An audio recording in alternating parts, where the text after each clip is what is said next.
반가워요, 팀장님. 이렇게 만나게 되는 날을 기다렸습니다. 허리를 굽히며 회의실에 들어오던 강태준 팀장은 상석에 앉아있는 협력사 임원을 보고 들고 있던 서류를 떨어뜨렸어요. 회사 최대 거래처와의 재계약 미팅이었어요. 회사에 사활이 걸린 수백억짜리 계약이었습니다. 그런데 상석에 앉아있는 사람은 몇 개월 전 회사에서 내쫓은 윤성준 부장이었습니다. 회사의 비리를 고발하려고 해서 잘라버린 사람이었죠. 그 사람이 지금 협력사의 상무가 되어 재계약 미팅에 나온 겁니다. 이제 재계약 이야기를 시작해 봅시다. 회사의 운명을 쥔 윤성준 상무는 천천히 입을 열었습니다. 대체 이 남자에게 그동안 무슨 일이 있었던 걸까요? 그리고 회사의 운명은 어떻게 흘러갈까요? 사연 시작 전 구독과 좋아요 부탁드립니다. 여러분의 클릭 한 번이 제겐 큰 힘이 되고 여러분께는 복으로 돌아오길 바라겠습니다. 그럼 오늘의 사연 시작합니다. 한국식품품질관리팀 사무실은 다른 팀보다 유독 조용했습니다. 영업팀이 전화소리와 웃음소리로 항상 시끌벅적한 것과 달리 품질관리팀은 오전 내내 키보드 소리와 서류 넘기는 소리만 들렸어요. 다들 집중하고 있었거든요. 납품업체 서류 검토, 현장 점검 보고서 작성, 유통기한 관리, 성분 분석 결과 확인. 하루가 멀다 하고 처리해야 할 일이 쌓였고 잠깐이라도 한눈을 팔면 놓치는 게 생겼습니다. 그 팀의 부장이 윤성준이었어요. 48살. 입사한 지 15년이 됐습니다.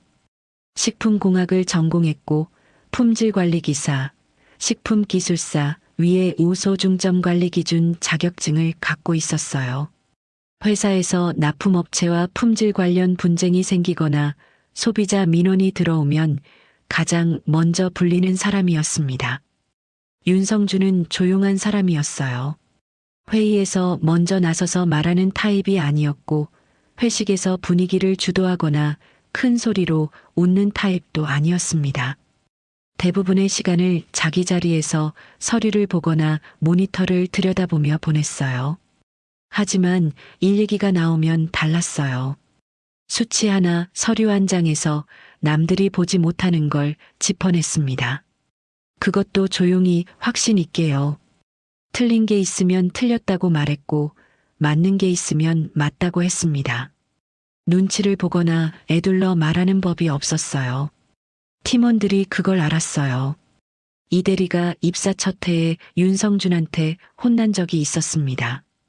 납품업체 서류를 제대로 검토하지 않고 승인 도장을 찍은 거였어요. 윤성준이 이 대리를 불렀어요. 이 대리, 이 서류에서 뭐가 이상한지 보여요? 이 대리가 서류를 다시 봤어요. 한참 봤는데 아무것도 안 보였습니다. 모르겠는데요. 원산지 표기가 세 군데에서 다르게 나와요. 한 서류 안에서요. 첫 페이지에는 국내산이라고 되어 있고 세 번째 페이지에는 수입산 가공이라고 나와 있어요. 그리고 첨부 파일에는 아예 표기가 없고요. 이 대리가 다시 봤어요. 정말로 그랬어요. 이런 거 그냥 넘기면 나중에 큰일 나요. 저희가 검토해서 통과시킨 서류가 문제가 생기면 그 책임은 납품업체가 아니라 우리한테도 있어요. 그리고 그 제품은 소비자한테 직접 가는 거잖아요. 그 말이 이 대리 머릿속에 오래 남았어요. 그 뒤로 이 대리는 서류를 3번씩 확인했습니다. 상사가 무서워서가 아니라 윤성준이 왜 중요한지 설명해줬기 때문이었어요. 팀원들이 윤성준을 따르는 이유가 그거였어요. 잘못을 지적할 때 쥐어박는 방식이 아니었습니다. 왜 잘못됐는지, 어떻게 하면 맞는지를 설명해줬어요. 그래서 한 번 혼나면 2번은 같은 실수를 안 했습니다. 오 과장은 윤성준이 팀에 합류하기 전부터 있었던 사람이었습니다. 어느 날 야근을 하다가 오 과장이 물었어요. 부장님은 진짜 이 일이 좋으세요? 힘들잖아요. 다른 팀은 저렇게 신나는데 우리 팀은 항상 이렇고. 윤성준이 모니터에서 눈을 들었어요. 힘들긴 해요. 근데 좋아요. 왜요? 식품 품질 관리를 제대로 못하면 사람이 다쳐요. 유통기한 지난 거 먹고 식중독 걸리는 사람, 원산지 속아서 알레르기 반응 생기는 사람. 그러면 안 되잖아요. 우리가 제대로 하면 그런 사람이 줄어드니까요. 오 과장이 한동안 말이 없었어요. 그 말이 너무 단순한데도 오래 기억에 남았습니다. 거창하지 않았어요. 세상을 바꾸겠다거나 정의를 실현하겠다는 말이 아니었어요. 그냥 사람이 다치지 않으면 좋겠다는 말이었습니다. 그게 윤성준이었어요. 화려하지 않고 앞에 나서지 않고 조용히 자기 일을 했습니다. 15년 동안 그렇게 했어요.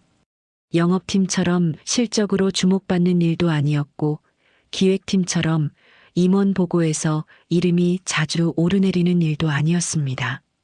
뒤에서 묵묵히 하는 일이었어요. 그런데 어느 날 창고에서 이상한 걸 발견하면서 그 모든 게 바뀌기 시작했습니다. 그날은 정기 점검 날이 아니었어요.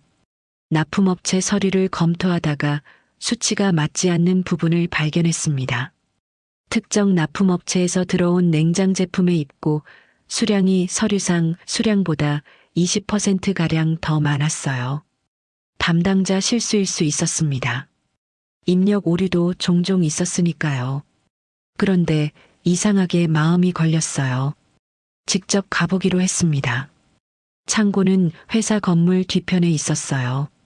물류팀이 관리하는 구역이었고 품질관리팀이 들어가는 경우는 사전에 일정을 잡은 정기 점검 때뿐이었습니다. 그게 회사 내부 규정이었어요. 윤성준이 창고 문을 열고 들어갔어요. 안은 조용했습니다. 냉장구역 특유의 서늘한 공기가 얼굴에 닿았어요. 물류팀 직원 2명이 선반 쪽에서 뭔가를 하고 있었는데 윤성준이 들어오자 동작을 멈췄습니다. 부장님. 오늘 점검 날이 아닌데요. 확인할 게 있어서 들렀어요. 직원이 잠깐 망설이는 것 같았어요. 그래도 사전에 일정 공유가. 잠깐만 볼게요. 윤성준이 안쪽으로 들어갔습니다. 직원들이 서로 눈빛을 주고받는 게 느껴졌어요. 윤성준은 그걸 봤습니다. 하지만 모른 척 했어요. 냉장 제품이 쌓인 선반 앞에서 멈췄습니다. 제품들을 봤어요. 유제품 계열이었습니다. 라벨이 깔끔했어요. 새 것처럼 선명했어요. 그런데 이상했어요. 제품 자체는 오래된 것처럼 보였습니다. 포장 겉면이 살짝 물기에 닿은 흔적이 있었고 아랫면에 미세한 압착 흔적도 있었어요. 오래 쌓여 있었다는 표시였습니다. 그런데 라벨만 방금 붙인 것처럼 선명했어요. 윤성준이 제품 하나를 집어들었습니다. 라벨을 자세히 봤어요. 유통기한이 3주 뒤였습니다. 뭔가 맞지 않았어요. 오래된 것처럼 보이는 제품인데 유통기한이 3주나 남아 있었습니다. 손가락으로 라벨 가장자리를 눌렀어요. 살짝 들렸습니다. 밑에 라벨을 떼어낸 자국이 있었어요. 방금 떼어낸 듯한 라벨은 옆에 떨어져 있었습니다. 원래 유통기한은 사흘 뒤였어요. 윤성준은 그 제품을 오래 바라봤습니다. 사흘짜리를 3주짜리로 바꿔놨어요. 심장이 빠르게 뛰기 시작했습니다. 주변을 둘러봤어요. 직원들이 윤성준을 의식하면서도 다른 데를 보고 있었습니다. 윤성준은 아무 말도 하지 않았습니다. 제품을 원래 자리에 내려놨어요. 그리고 창고를 나왔어요. 창고 문을 닫고 나서 잠깐 멈췄습니다. 이게 한두 개가 아닐 거라는 생각이 들었어요. 그리고 이걸 물류팀 직원 몇 명이 혼자 할 수 있는 일이 아니었어요. 라벨을 교체하는 건 혼자 할 수 있어도 그게 서류에 반영되고 출고까지 이어지려면 위에서 알고 있거나 지시가 있어야 했습니다. 윤성준은 핸드폰을 꺼냈어요. 다음 날 이른 아침에 다시 오기로 했습니다. 아무도 없을 때 제대로 봐야 했어요. 집에 돌아왔어요. 저녁밥을 먹는 동안 아내가 물었습니다. 오늘 얼굴이 왜 그래요? 무슨 일 있었어요? 아무것도 아니에요. 아무것도 아닌 얼굴이 아닌데요. 내일 확인할 게 있어요. 확인하고 나서 얘기해 줄게요. 아내가 더 묻지 않았어요. 그게 아내였습니다. 조용히 기다려주는 사람이었어요. 그날 밤 윤성주는 잠을 잘 못 잤어요. 창고에서 본 라벨이 자꾸 눈앞에 떠올랐습니다. 사흘짜리를 3주짜리로. 그게 소비자 손에 들어갔어요. 어쩌면 이미 먹은 사람이 있었을 거예요. 다음 날 아침 일찍 출근했어요. 6시 반이었습니다. 물류팀이 출근하기 전이었어요. 창고에 들어갔어요. 이번엔 꼼꼼하게 봤습니다. 제품 하나씩 라벨을 확인했어요. 가장자리를 눌러보고 들어봤습니다. 사진을 찍었어요. 날짜와 시간이 찍히게 했습니다. 예상대로였어요. 라벨이 교체된 제품이 한두 개가 아니었습니다.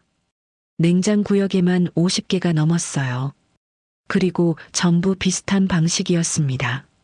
원래 유통기한을 새 라벨로 덮어서 일주일에서 3주씩 늘려놓은 거였어요. 그리고 또 다른 걸 발견했어요.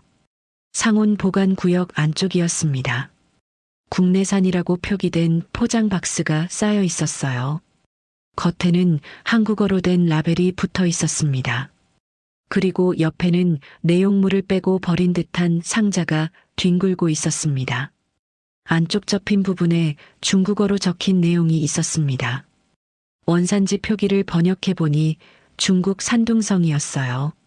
수입산을 국내산으로 바꿔놓은 거였습니다. 윤성주는 사진을 찍었어요. 겉 라벨과 안쪽 원래 포장지를 나란히 찍었습니다. 날짜와 시간이 찍히게 했어요. 창고를 나오면서 생각했습니다. 유통기한 조작, 원산지 허위 표기, 둘 다였어요. 이건 창고 한 곳의 일이 아닐 가능성이 높았습니다. 얼마나 오래됐는지, 얼마나 넓은 범위인지 알 수 없었어요. 그리고 이걸 시작한 사람이 누구인지도. 팀 사무실로 돌아왔어요. 오 과장이 출근하면서 윤성준을 보고 말했습니다. 부장님, 벌써 오셨어요? 일찍이네요. 그냥 일찍 나왔어요. 얼굴이 왜 그러세요? 나중에 얘기해요. 윤성준은 자리에 앉았어요. 컴퓨터를 켰습니다. 사진들을 정리하기 시작했어요. 날짜별로, 제품별로, 구역별로 분류했습니다. 그리고 라벨 교체 전후 유통기한을 비교하는 표를 만들었어요. 원래 기한과 교체된 기한의 차이를 계산했습니다. 평균 10일, 짧게는 닷새, 길게는 25일까지 유통기한을 늘려놓은 거였어요. 이 기간에 팔린 제품들이 있었습니다. 이미 소비자 손에 들어간 거였어요. 유통기한이 지났거나 거의 다 된 제품을 사먹은 사람이 있다는 얘기였습니다. 퇴근 시간이 지나도 자리에서 일어나지 못했어요. 팀원들이 퇴근했습니다. 혼자 남아서 계속 정리했어요. 밤 11시가 넘었을 때 자료 정리가 어느 정도 됐습니다. 윤성주는 자료를 보면서 생각했어요. 이걸 어디에 가져가야 하나? 정상적인 보고 라인은 상무였습니다. 품질관리팀 위로 바로 상무가 있었어요. 윤성주는 상무를 먼저 찾아가기로 했습니다. 그게 실수였어요. 상무는 영업 출신으로 올라온 사람이었습니다. 말이 빠르고 숫자에 밝았어요. 임원들 사이에서 눈치가 빠르고 처세를 잘한다는 평이 있었습니다. 윤성준이 자료를 들고 상무실 문을 두드렸어요. 들어와요. 자리에 앉았습니다. 자료를 내밀었어요. 상무님, 창고 점검 중에 발견한 건데요. 유통기한 라벨이 교체된 제품이 50개 이상 됩니다. 그리고 원산지 표기가 허위로 된 제품도 있었어요. 사진 자료를 정리했습니다. 상무가 자료를 받았어요. 천천히 넘겼습니다. 윤성준은 상무의 표정을 봤어요. 처음 보는 사람의 표정이 아니었습니다. 놀란 게 아니었어요. 잠깐이었지만 분명히 봤습니다. 뭔가를 이미 알고 있는 사람이 들켰을 때의 표정이었어요. 상무가 자료를 덮었습니다. 윤 부장, 이게 얼마나 됐는지 알아요? 정확히는 모릅니다. 더 조사를 해봐야 알 수 있어요. 얼마나 됐는지도 모르는 거잖아요. 그래서 말씀드리는 겁니다. 조사를 해야 하니까요. 상무가 잠시 말이 없었어요. 창밖을 봤습니다. 그리고 물었어요. 윤 부장, 이 자료 다른 사람한테 보여줬어요? 아니요. 상무님한테 먼저 왔습니다. 다른 팀원들은 알아요? 모릅니다. 상무가 고개를 끄덕였어요. 잘했어요. 이건 내가 알아서 처리할 테니까 윤 부장은 하던 일 계속해요. 알아서 처리한다. 그 말이 이상하게 들렸어요. 윤성준이 상무를 바라봤습니다. 어떻게 처리하실 건지 여쭤봐도 될까요? 내가 알아서 한다고요. 목소리에 힘이 들어갔어요. 상무님, 이건 소비자 안전에 직결된 문제입니다. 유통기한이 지난 제품이 실제로 판매됐을 가능성이 있어요. 그냥 덮으면 안 되는 문제예요. 윤 부장. 상무가 윤성준을 바라봤어요. 내가 이 회사에서 몇 년 됐는지 알죠? 이런 일이 어떻게 처리되는지 나는 알아요. 윤 부장은 몰라서 그러는 거예요. 내부적으로 정리하면 됩니다. 이런 거 섣불리 외부로 나가면 회사가 어떻게 되는지 알잖아요. 소비자 민원 터지고 언론에 나오고 주가 떨어지고 그게 좋은 일이에요? 윤성준이 상무를 바라봤어요. 그러면 유통기한이 조작된 제품을 먹은 소비자는 어떻게 되는 건가요? 상무가 한숨을 쉬었어요. 지금 그런 소비자가 있다는 증거가 있어요? 없습니다. 하지만 없잖아요. 그러니까 내가 알아서 처리할게요. 오케이. 윤성준은 자리에서 일어났어요. 알겠습니다. 자료를 들고 나왔습니다. 복도를 걸으면서 생각했어요. 알아서 처리한다는 게 무슨 의미인지 알 것 같았습니다. 덮겠다는 말이었어요. 일주일이 지났어요. 아무 일도 없었습니다. 상무가 처리한다고 했으니까 확인해야 했어요. 윤성준이 다시 창고에 갔습니다. 라벨이 교체됐던 제품들이 없었어요. 그 자리에 새 제품들이 들어와 있었습니다. 라벨이 깨끗했어요. 없앤 거였습니다. 증거를 치운 거였어요. 윤성준은 발걸음을 돌렸어요. 상무한테 다시 가봐야 소용없었습니다. 그렇다면 전무한테 가야 했어요. 전무는 대표이사 측근으로 알려진 사람이었어요. 입사 20년 차로 회사에서 내부 사정을 누구보다 잘 아는 사람이었습니다. 전무실 앞에 서서 잠깐 멈췄어요. 두드렸습니다. 들어와요. 전무가 윤성준을 보고 표정이 달라졌어요. 예상하지 못한 방문이었겠지만 그 표정 변화가 이상했습니다. 윤성준이 왜 왔는지 이미 아는 것 같았어요. 품질관리팀 부장이죠? 무슨 일이에요? 보고 드릴 게 있어서요. 자료를 내밀었습니다. 전무가 자료를 봤어요. 그런데 첫 장을 보자마자 표정이 굳었습니다. 이거 상무한테 보고했어요? 네. 그런데 처리가 안 된 것 같아서요. 창고에 다시 가봤는데 제품들이 치워져 있었습니다. 처리가 아니라 은폐한 것 같아서 전무님께 직접 왔습니다. 전무가 자료를 덮었어요. 이 자료 복사본이 있어요? 그 질문이 이상했어요. 내용을 물어보는 게 아니라 복사본이 있는지부터 물었습니다. 있습니다. 어디에요? 제가 갖고 있습니다. 전무가 윤성준을 바라봤어요. 그거 다 없애줘요. 윤성준이 전무를 바라봤습니다. 전무님, 이건 식품위생법 위반 사항입니다. 유통기한 조작은 3년 이하 징역이나 3천만 원 이하 벌금에 해당해요. 원산지 허위 표기도 마찬가지고요. 윤 부장이 나한테 법을 가르치려는 거예요? 그게 아니라 이게 진짜라고 해도 내부적으로 처리하면 되는 문제예요. 외부로 유출되면 좋은 게 있어요?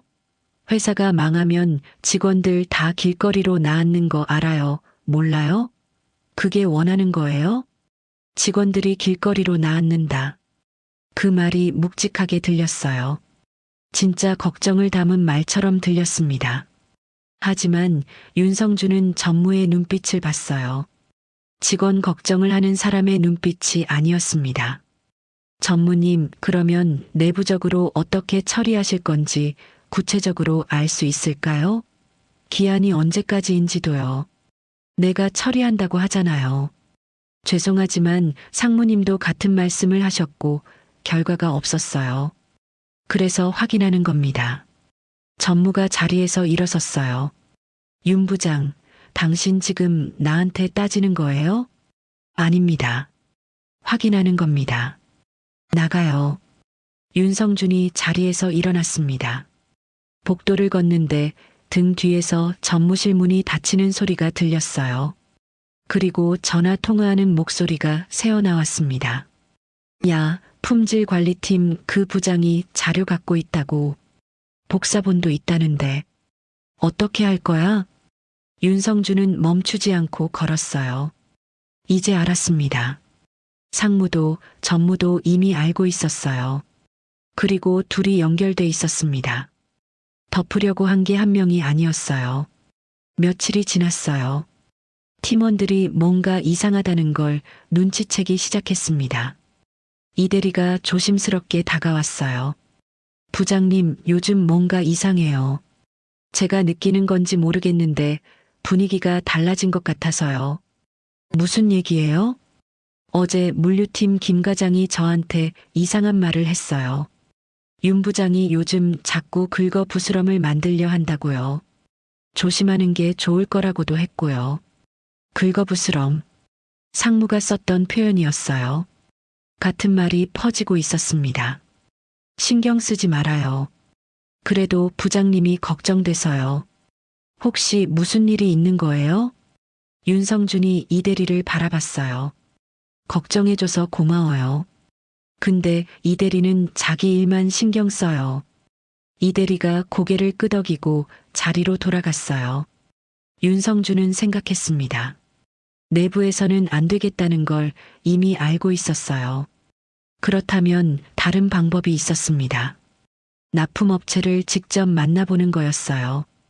한국식품에 원재료를 납품하는 업체는 수십 곳이었어요. 그 중에서 원산지 문제가 가장 의심되는 곳이 있었습니다. 강원 농산이었어요. 강원도 산채류를 납품한다고 서류에는 나와 있었는데 월별 납품 물량이 실제 생산 가능한 물량을 훨씬 초과하고 있었습니다. 전화를 걸었어요. 안녕하세요. 한국식품품질관리팀 윤성준 부장입니다. 납품 관련해서 확인할 게 있어서요. 전화를 받은 사람은 대표였습니다. 처음에는 협조적이었어요. 납품 물량이나 일정에 관한 질문에는 바로 답해줬습니다. 그런데 윤성준이 원산지 얘기를 꺼내자 전화기 너머 분위기가 달라졌어요. 그 부분은 저도 어쩔 수가 없었어요. 무슨 말씀이세요? 한국식품 구매팀에서 요구하는 물량이 너무 많았어요. 저희 물량으로는 도저히 못 채워요. 근데 계속 국내산으로 서류를 맞춰달라고 하는 거예요. 구매팀에서 먼저 요구한 건가요? 네. 저는 처음엔 못하겠다고 했어요. 근데 그러면 거래를 끊겠다고 했습니다. 저희 회사 매출의 60%가 한국식품이에요. 그게 끊기면 회사가 문을 닫아야 해요. 직원이 15명인데요. 윤성준이 수화기를 든 채로 한동안 말이 없었어요. 납품업체한테 강요한 거였습니다. 자기들이 먼저 요구해놓고 서류는 국내산으로 처리해달라고 협박까지 한 거예요. 거부하면 거래를 끊겠다고요. 대표님, 그 요구를 받은 게 언제부터였나요? 한 3년은 됐을 거예요. 처음엔 조금씩이었는데 나중엔 아예 수입산을 거의 다 국내산으로 처리하는 식이 됐네요. 3년. 그것도 조금씩 시작해서 점점 커진 거였습니다. 대표님, 혹시 그 내용을 서면으로 확인해 주실 수 있으세요? 전화기 너머에서 오랜 침묵이 흘렀어요. 그리고 말했습니다. 부장님, 저도 가족이 있어요. 제발 그냥 덮어주시면 안 될까요? 저는 어쩔 수 없었던 거예요. 저도 먹고 살아야 합니다. 윤성준은 전화를 끊었습니다. 오래 앉아 있었어요. 납품업체 대표도 피해자였습니다. 살아남으려고 어쩔 수 없이 따른 거였어요. 거부하면 회사가 망하니까요. 소비자는 속았고, 납품업체는 협박당했고, 회사는 이익을 챙겼습니다. 그리고 이걸 아는 사람들은 모두 덮으려고 했어요. 윤성준은 파일을 열었습니다. 기록을 추가했어요. 납품업체 통화 날짜, 시간, 대화 요약, 그리고 구매팀이 요구했다는 내용. 파일이 점점 두꺼워졌습니다. 그리고 한 가지 더 찾아봤어요. 강원 농산 말고 다른 납품업체들도 비슷한 상황인지 확인해야 했습니다. 몇 곳에 더 연락을 해봤어요. 전부 비슷했습니다. 거절하면 거래를 끊겠다는 협박을 받았고 어쩔 수 없이 따랐다고 했어요. 이건 한두 업체의 문제가 아니었습니다. 조직적이었어요. 위에서 아래까지 여러 팀이 연결된 문제였습니다. 그 즈음 회사에 세 사람이 왔어요. 강태준이었습니다. 40대 초반에 처음 듣는 이름이었습니다. 대표이사 처남이라는 소문이 빠르게 돌았습니다. 외부 컨설팅 회사에서 일하다가 품질관리팀 팀장으로 발령이 났습니다. 식품업계 경력이 없었어요. 품질 관련 일은 한 번도 안 해본 사람이었습니다. 팀원들이 웅성거렸어요. 이 대리가 조심스럽게 물었습니다. 팀장이 오면 부장님은 어떻게 되는 거예요? 같이 일하는 거죠. 팀장 밑에 부장이요? 윤성준이 아무 말도 안 했어요. 발령 공문에는 조직 개편이라고 나와 있었습니다. 하지만 실질적으로는 강등이었어요. 그리고 윤성준은 그게 무슨 이유에서인지 알 것 같았습니다. 창고에서 발견한 것들 때문이었겠죠. 그리고 그걸 상무, 전무한테 보고한 것 때문이었습니다. 강태준이 온 첫날 출근했어요. 품질관리팀 사무실로 들어왔습니다. 팀원들이 일어서서 인사했어요. 강태준이 사무실을 둘러봤습니다. 익숙하지 않은 공간을 둘러보는 눈빛이었어요. 그리고 윤성준을 봤어요. 윤 부장이죠? 앞으로 잘 부탁해요. 악수를 했습니다. 악수하는 손을 잡으면서 윤성준은 알았어요. 이 사람이 여기 온 이유가 자기 때문이라는 걸. 강태준이 온 첫 주는 별다른 일이 없었어요. 주로 자리에 앉아서 서류를 보거나 전화 통화를 했습니다. 기술적인 질문은 거의 없었어요. 품질 관련 내용에 대해서는 아예 관심이 없는 것 같았습니다. 점심은 매일 혼자 나갔어요. 임원들이랑 먹는 것 같았습니다. 팀원들한테는 거의 말을 안 걸었어요.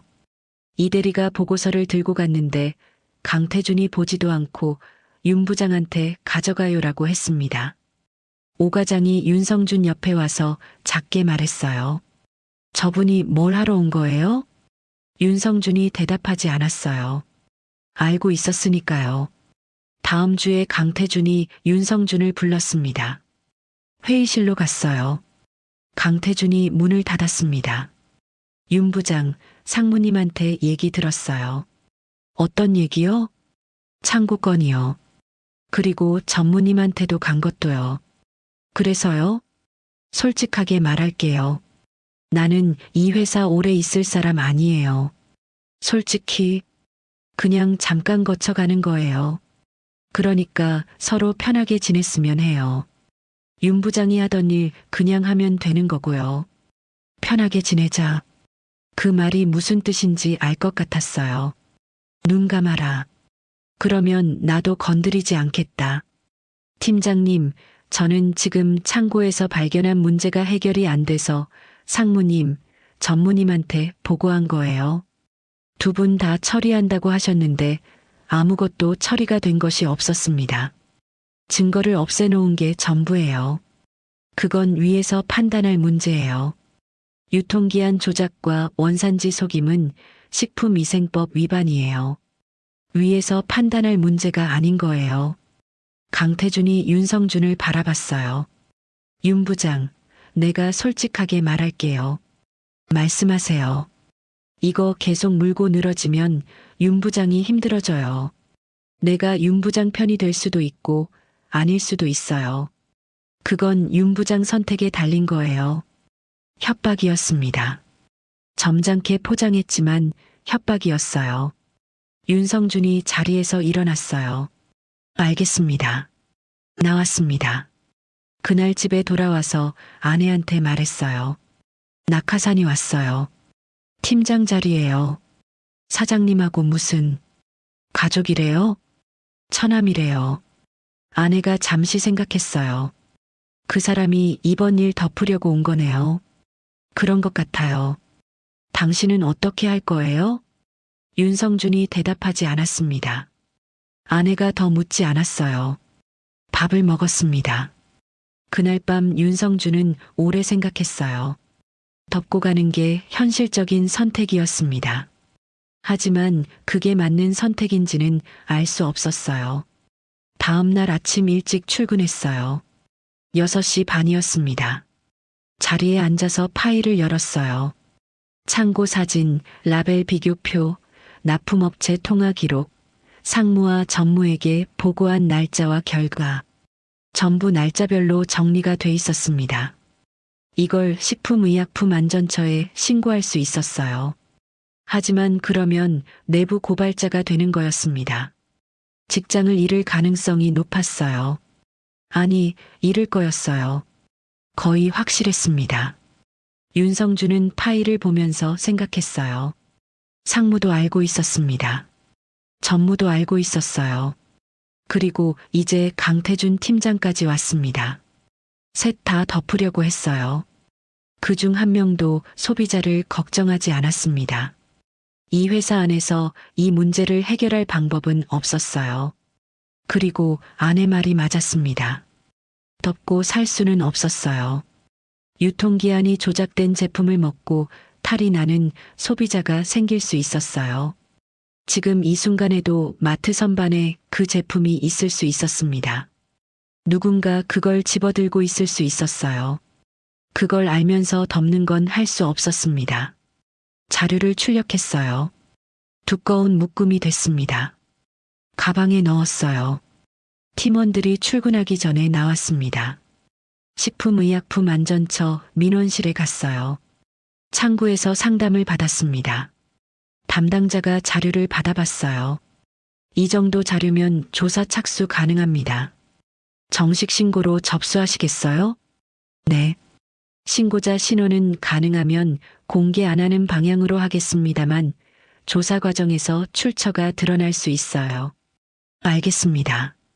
회사에서 불이익이 생길 수 있는데 그 부분은 알고 계시죠? 윤성준이 고개를 끄덕였습니다. 알고 있어요. 접수증을 받았어요. 그리고 사진 파일을 이메일로도 보냈습니다. 밖을 나왔어요. 햇살이 내리쬐고 있었습니다. 이상하게 마음이 가벼웠어요. 무거운 걸 오래 들고 있다가 내려놓은 것 같은 느낌이었습니다. 회사로 돌아왔어요. 자리에 앉았습니다. 이제 돌이킬 수 없었어요. 오 과장이 다가왔어요. 부장님, 아까 어디 다녀오셨어요? 신고했어요. 오 과장이 멈췄습니다. 진짜요? 네. 식약처요? 네. 오 과장이 윤성준을 바라봤어요. 잠깐 말이 없었습니다. 그리고 말했어요. 부장님 옳은 일 하신 거예요. 그게 전부였어요. 오 과장은 자기 자리로 돌아갔습니다. 그 말이 이상하게 따뜻했어요. 그날 저녁 강태준이 윤성준을 불렀어요. 이번엔 분위기가 달랐습니다. 윤 부장, 오늘 신고했어요? 직접 물었어요. 벌써 알고 있었습니다. 네. 강태준의 얼굴이 굳었어요. 당신 지금 뭔 짓을 한 건지 알아요? 알고 했습니다. 회사가 어떻게 되든 상관없어요? 윤성준이 강태준을 바라봤어요. 유통기한 조작된 제품을 먹은 소비자는 어떻게 됐든 상관없나요? 강태준이 말이 없었어요. 내일 인사팀이 연락할 거예요. 윤성준이 일어섰습니다. 알겠습니다. 그날 밤 집에 돌아와서 아내한테 말했습니다. 신고했어요. 아내가 윤성준을 바라봤어요. 잘했어요. 잘릴 것 같아요. 알아요. 걱정 안 돼요? 아내가 잠깐 생각했어요. 걱정은 되죠. 당연히. 근데 당신은 모른 척하고 살 수 있는 사람이 아니잖아요. 윤성준이 아내를 바라봤습니다. 아무 말도 안 했어요. 그냥 고개를 끄덕였습니다. 그날 밤은 오랜만에 깊이 잤습니다. 다음 날 아침, 출근하자마자 인사팀장이 윤성준을 불렀습니다. 작은 회의실이었어요. 인사팀장이 서류를 내밀었습니다. 윤 부장, 회사 내부 기밀을 무단으로 외부에 유출한 혐의로 징계 처분을 내리게 됐습니다. 회사 내부 기밀 무단 유출. 윤성준이 서류를 봤어요. 유통기한 조작 사실을 신고한 게 기밀 유출이라는 혐의가 됐습니다. 이해 신청 기간은 일주일이에요. 윤성준이 인사팀장을 바라봤어요. 이해 신청을 하면 결과가 달라질 수 있나요? 인사팀장이 대답을 안 했어요. 대답을 안 하는 게 곧 대답이었습니다. 권고사직 처리로 하면 퇴직금 정산이 돼요. 징계해고로 가면 복잡해질 수 있어요. 윤성준이 잠깐 생각했어요.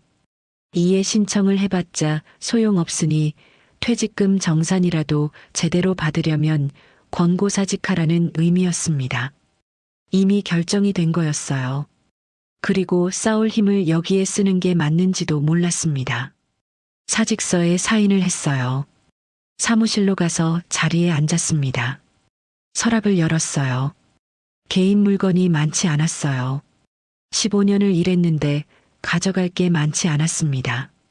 오래된 수첩 하나, 개인 도장, 명함 몇 장, 그리고 책상 위에 작은 액자가 있었어요. 이대리가 몇 해 전 팀 야유회 때 찍어준 사진이었습니다. 팀원들 다 같이 찍은 거였어요. 그걸 가방에 넣었어요. 팀원들이 알았는지 자리에서 일어섰습니다. 이대리가 먼저 다가왔어요. 눈물을 글썽이고 있었습니다. 부장님, 왜 울고 그래요? 나는 괜찮아요. 어떻게 괜찮아요? 부장님이 뭘 잘못한 것도 아닌데. 괜찮아요. 나는 내 할 일 한 거니까요. 오 과장이 옆에 섰어요. 말이 없었습니다. 그냥 옆에 서 있어 주었어요. 그게 오 과장이었습니다. 말보다 옆에 있는 걸로 표현하는 사람이었어요.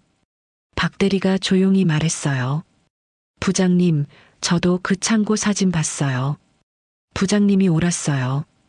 윤성준이 박 대리를 바라봤어요. 고마워요. 가방을 들었습니다.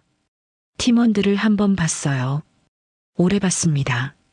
이 얼굴들이 생각날 것 같았어요. 다들 수고해요. 서류 꼼꼼히 봐요. 이대리 알죠? 이대리가 눈물을 참으면서 고개를 끄덕였습니다. 사무실을 나와 복도를 걸었습니다. 엘리베이터를 기다리는데 강태준이 복도 끝에서 이쪽을 봤어요. 눈이 마주쳤습니다. 강태준이 시선을 피했어요. 윤성준은 강태준을 바라봤습니다. 뭔가 말하고 싶었어요. 하지만 아무 말도 하지 않았어요. 엘리베이터가 왔습니다. 탔어요. 문이 닫혔어요. 1층 로비를 나섰습니다. 햇살이 내리쬐고 있었어요. 회사 건물을 한번 봤습니다. 15년이었어요. 그 15년이 오늘 이렇게 허무하게 끝났습니다. 그런데 이상하게 가벼웠어요. 뭔가를 오래 들고 있다가 내려놓은 것 같은 느낌이었습니다. 어디로 가는지도 모르고 그냥 걸었습니다. 한참 걷다가 공원 벤치에 앉았어요. 핸드폰을 꺼냈습니다. 아내한테 문자를 보냈어요. 집에 가는 중이에요. 바로 답장이 왔습니다. 어서 와요. 봄동 겉절이 해놨어요. 그게 전부였어요. 위로하거나 놀라는 말이 없었습니다. 윤성준이 그 문자를 오래 바라봤어요. 그리고 일어서서 집으로 향했습니다. 집에 돌아왔을 때 아내가 있었어요. 아내가 윤성준을 보고 알았습니다. 잘렸어요? 응. 아내가 아무 말도 하지 않았어요. 잠깐 있다가 말했습니다. 밥 먹어요. 밥을 먹었어요. 밥상 앞에 둘이 앉아 있었습니다. 아무 말도 없었어요. 숟가락 소리만 났습니다. 밥을 먹으면서 아내가 물었어요. 후회해요? 윤성준이 잠깐 생각했습니다. 아니요. 진짜요? 신고 안 했으면 더 힘들었을 거야. 그냥 덮고 출근하는 건 못하겠어요. 아내가 고개를 끄덕였어요. 그럼 됐어요. 이제 뭐 할 거예요? 이력서 넣어야죠. 언제부터요? 내일부터. 아내가 웃었습니다. 그 웃음이 좋았어요. 뭘 위로하려거나 격려하려는 웃음이 아니었습니다. 그냥 당연하다는 듯한 웃음이었어요. 내일부터 하면 되는 거잖아요. 라는 표정이었습니다. 다음 날부터 이력서를 넣었어요. 식품업계에서 15년을 일했습니다. 품질관리 자격증이 3개였어요. 현장 경험도 많았고 납품업체와의 관계도 풍부했습니다. 연락이 오는 곳이 있었어요. 면접을 몇 군데 봤습니다. 어느 곳은 전 직장에서 왜 나왔는지 물었을 때 표정이 굳었어요. 내부 고발자라는 걸 알고 부담스러워하는 기색이었습니다. 어느 곳은 관심을 보이다가 연락이 끊겼어요. 그런 일이 2번 있었습니다. 그리고 다름이 식품에서 연락이 왔어요. 국내 상위 식품 유통업체였습니다. 한국 식품보다 규모가 컸어요. 전국 유통망을 갖고 있었고 해외 수출도 했습니다. 면접 날 회의실에 들어갔어요. 면접관이 이력서를 꼼꼼히 보고 있었습니다. 전 직장에서 왜 나오셨나요? 윤성준이 솔직하게 말했어요. 내부 품질 문제를 보고했는데 처리가 안 됐어요. 그래서 외부에 신고를 했고 그게 이유가 됐습니다. 면접관이 윤성준을 바라봤어요. 어떤 문제였나요? 유통기한 조작이랑 원산지 허위 표기였어요. 전 직장이 어딘지 물어봐도 될까요? 한국식품입니다. 면접관이 고개를 끄덕였어요. 지금 식약처 조사받고 있는 거 알죠? 네. 혹시 윤 부장님이 신고하신 건가요? 네. 면접관이 잠깐 생각했어요. 옆에 앉아있던 다른 면접관과 눈빛을 주고받았습니다. 그리고 말했어요. 저희 회사에서 품질관리 임원 자리가 비어 있어요. 품질관리 상무 자리인데요. 윤 부장님 경력이라면 충분합니다. 생각해 보시겠어요? 임원 그리고 상무. 윤성준이 면접관을 바라봤습니다. 한국식품에서 15년을 일했어요. 부장까지 올라갔다가 쫓겨났습니다. 그런데 이 회사에서 임원으로 오라고 했어요. 생각해 보겠습니다. 함께 일하시죠. 솔직히 말씀드리면 저희가 오랫동안 찾던 사람 같습니다. 일주일 뒤 다름이 식품 품질관리 상무로 합류했어요. 그리고 그날 첫 출근을 하고 나서 알게 됐습니다. 다름이 식품은 한국식품의 최대 거래처였어요. 연간 거래 규모가 한국식품 전체 매출의 30%에 달했습니다. 윤성준은 그 사실을 알고 아무한테도 말하지 않았어요. 때가 되면 알게 될 테니까요. 3개월이 지났습니다. 다름이 식품 대형 회의실. 강태준이 서류 묶음을 들고 복도를 걸었어요. 한국식품과 다르미식품 간의 연간 공급계약 갱신 미팅이었습니다. 이 계약이 얼마나 중요한지 강태준은 잘 알고 있었어요. 한국식품 전체 매출의 30%였습니다. 이게 끊기면 회사가 흔들렸어요. 강태준이 이사 자리에 오른 뒤 첫 대회 미팅이었습니다. 잘 마무리해야 했어요. 복도 끝 회의실 앞에 섰습니다. 넥타이를 가다듬었어요. 심호흡을 했습니다. 문을 열었어요. 허리를 굽히며 들어섰습니다. 안녕하세요. 한국식품 강태준 이사입니다.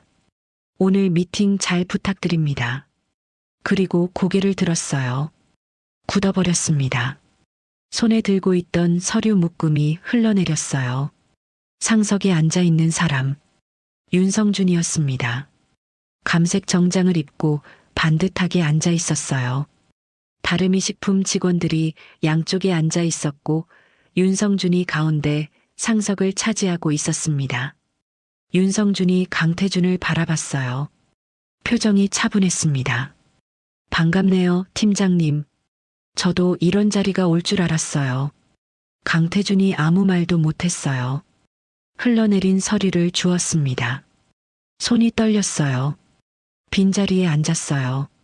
자리에 앉고 나서도 한동안 윤성준을 바라봤어요. 3달 전에 자기가 내보낸 사람이었습니다. 회사 기밀 유출이라는 명목으로 사직서에 사인하게 한 사람이었어요.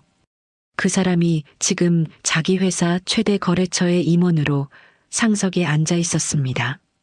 윤성준이 말했어요. 계약 이야기를 시작해 볼까요? 강태준이 간신히 정신을 차렸어요.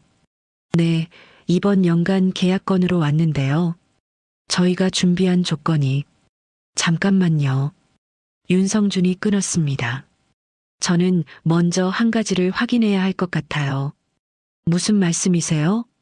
현재 한국식품이 식약처 조사를 받고 있는 거 알고 있습니다. 맞죠? 강태준이 멈췄습니다. 그건 오해가 있어서... 오해가 아니에요. 윤성준의 목소리가 낮아졌어요. 차분하지만 단호했습니다. 저는 그 현장을 직접 봤고 증거를 모아서 신고한 사람이에요. 그리고 그 신고를 했다는 이유로 회사에서 쫓겨난 사람이고요. 회의실이 조용해졌어요.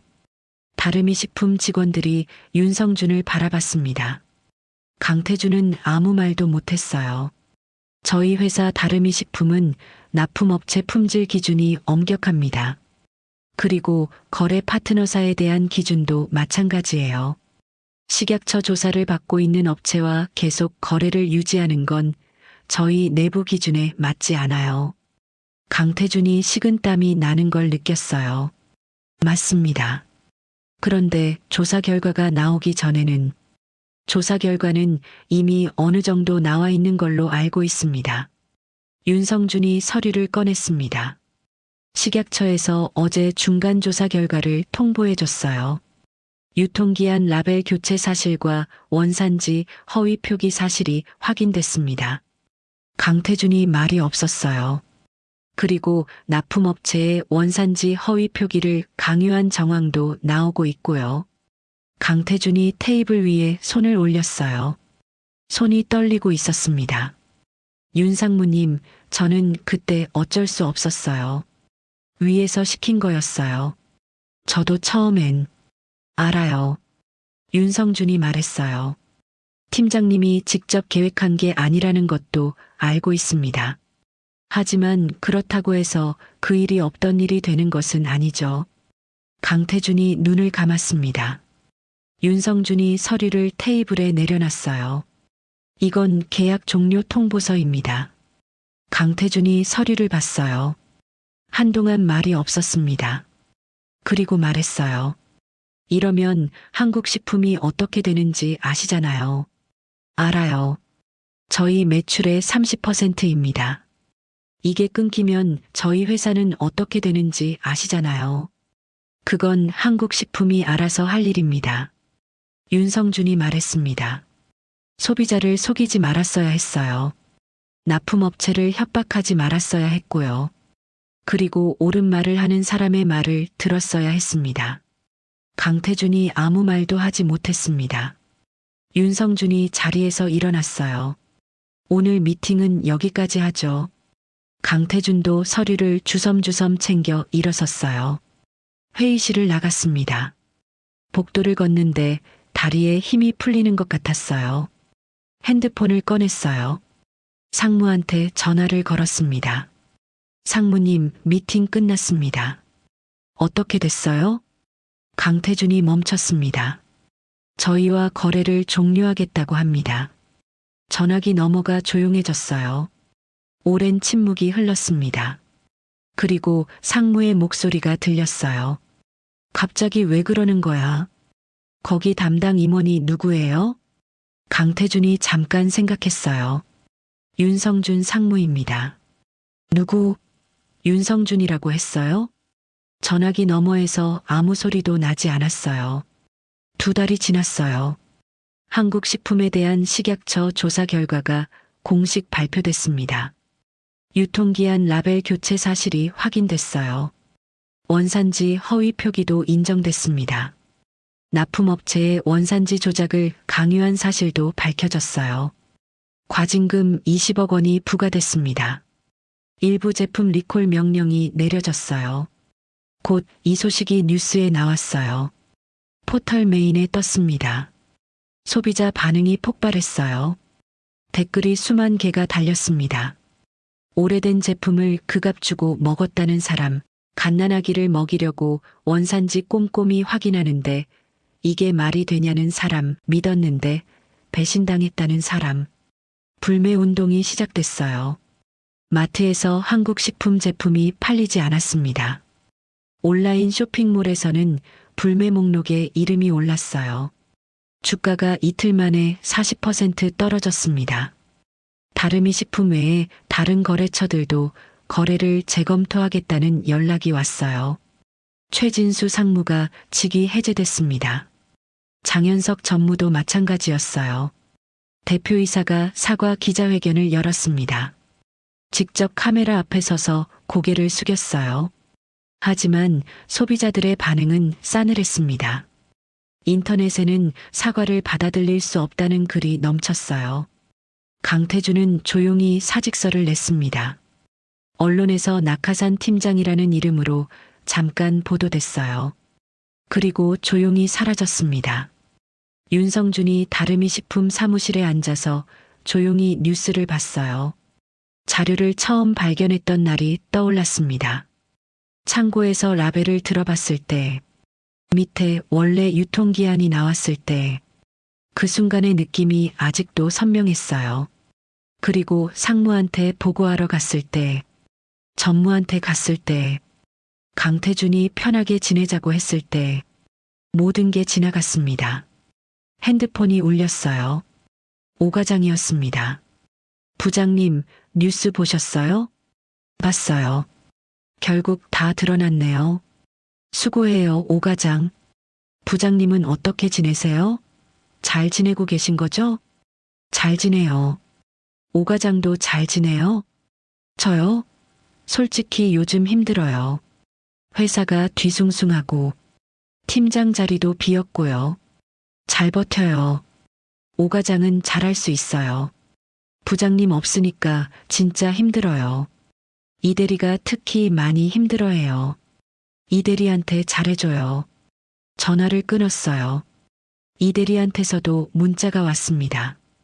부장님, 저 이직 준비하려고요. 이 회사에 있기가 너무 힘들어요. 혹시 부장님 계신 곳으로 가면 안 될까요? 윤성준이 답장을 보냈어요. 이력서 보내봐요. 그리고 창밖을 봤습니다. 후회는 없었어요. 신고하던 날이 떠올랐어요. 식약처 창구에서 접수증을 받아들고 밖으로 나왔을 때, 햇살이 내리쬐던 그 순간, 이상하게 마음이 가벼웠던 그 느낌, 그게 맞는 선택이었다는 걸 그때도 알았어요. 지금도 알았습니다. 품질이란 게 서류에만 있는 게 아니었어요. 현장에 있었습니다. 그리고 그걸 지키려는 사람한테 있었어요. 윤성준은 파일을 열었습니다. 새 프로젝트를 시작했어요. 다름이 식품 납품업체 전수 점검 계획이었습니다. 거래하는 납품업체가 60곳이 넘었어요. 전부 확인해야 했습니다. 원산지 서류, 유통기한 관리 방식, 보관 환경, 하나도 빠짐없이요. 시간이 걸리는 일이었습니다. 하지만 해야 하는 일이었어요. 처음부터 제대로 하는 거였습니다. 소비자가 속지 않는 곳을 만드는 거였어요. 그게 15년 전부터 윤성준이 하고 싶었던 일이었습니다. 그리고 이제 그걸 제대로 할 수 있게 됐어요.